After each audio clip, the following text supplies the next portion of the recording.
पाथरी तालुक्यातील सिमूर गावान येथील एका शेतामध्ये आमच्यासोबत शेतकरी उगले साहेब आहेत. त्यांच्याशी आपण जाणून घेणार आहोत. पाथरी तालुक्यामध्ये म्हणजे परभणी जिल्ह्यात त्यांचं नाव लौकिक झालेलं आहे की 3 वर्ष झालेले आहे की त्यांच्या शेतातून जसं की शेतकरी एकदा आपला ऊस विकत असतो, पण यांच्याकडे 14 महिन्यात दोनदा त्यांच्या शेतातून ऊस विक्री केली जाते. ऊसाची लागवड होते आणि बेनासुद्धा त्यांच्याकडे विकला जातो. अशा बाबतीत आम्ही त्यांच्याशी सविस्तरपणे जाणून घेणार आहोत की शेतकरी एकदा ऊस काढत असतो, पण यांच्या इथं 14 महिन्यामध्ये 2 वेळेस कसं काय लागवड होते, जाणून घेऊया आपण. आमच्यासोबत आहेत शेतकरी उगले सर. गणेश उगले सर नाव ऐकण्यात आलेलं आहे की पाथरी तालुक्यामध्ये की तुमच्या शेतामध्ये जसं की शेतकरी वर्षातून एकदा ऊस काढत असतो, लागवड होत असते, पण आपल्याकडे ऐकण्यात आले की 14 महिन्यामध्ये दोनदा इथं आपल्या शेतात ऊसाची लागवड होते व विक्री केली जाते. कशी होती आणि कोणत्या प्रकारे आपण ऊस लावलेला आहे आणि त्या बाबतीत काय आपण आज शेतकऱ्यांना माहिती देणार? मी माझा परिचय देतो. मी गणेश केशवराव उगले, राहणार सिमूर गावात. माझ्याकडे एक व्हरायटी 10,001. मी त्याची लागवड जून महिन्यात करीत असतो. नंतर ते मार्चला मी बेने प्लॉट म्हणून देत असतो. नंतर ते मार्चमध्ये तोडल्याच्या नंतर सप्टेंबर ऑक्टोबरला नंतर ते चाऱ्यासाठी देत असतो. म्हणजे मी एका वर्षामध्ये 2 वेळेस विकत असतो. तर मला एका एकरमध्ये 30-40चं ॲव्हरेज येते. तर जवळपास 6 महिन्यामध्ये लाख ते 1.25 लाख रुपयाचे उत्पन्न होते. त्याच्यानंतर बी 1.25 लाखाचं उत्पन्न होते.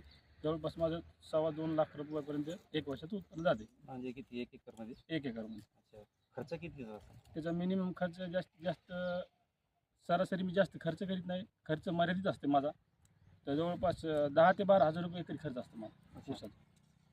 आणि ती व्हरायटी दाखवायचं आपलं. ती व्हरायटी 10 ते 12,000 रुपयामध्ये आपल्याला किती उरतात म्हणजे? त्याचा जवळपास मला 1 ते 1.25 लाख रुपये.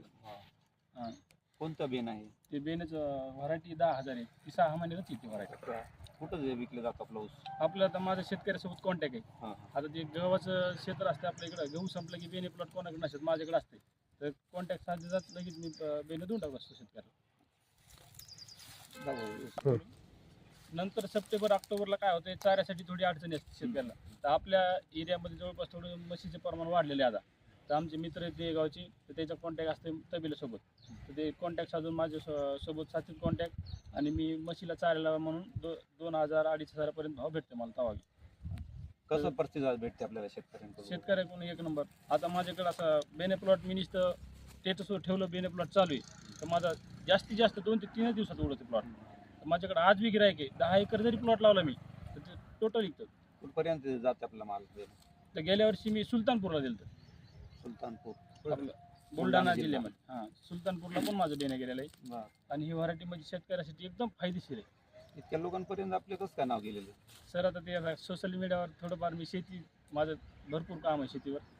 मी म्हणजे याच्या अगोदर माळू हे करीत होतो. टोटल शेतकऱ्यासोबत कॉन्टॅक्ट आहे माझा. ऐकण्यात आलेले की शेतकरी हवालदिल झालेला असतो, परेशान असतो, पण तुम्ही एक असे शेतकरी भेटले आम्हाला की तुम्ही एकदम चौखुशीनं, एकदम तुमच्या चेहऱ्यावर तरावट आहे, तुम्ही एकदम खुशीने बोलतात. हो ना सर, मी कसं आहे म्हणजे सतत मी शेतीत काम करत असतो.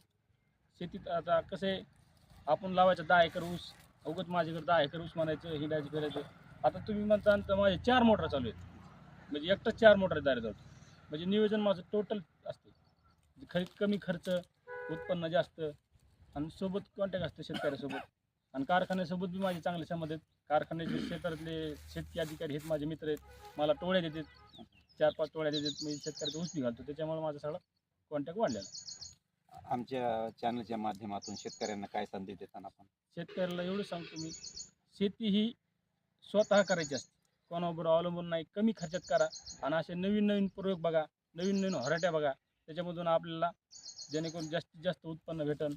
बाबा शेती आता लोक म्हणजे परवडत नाही, पण मी अल्पभूधारक शेतकरी आहे, सॉरी. पण मला इतकं असं मस्त वाटतं की मला सगळं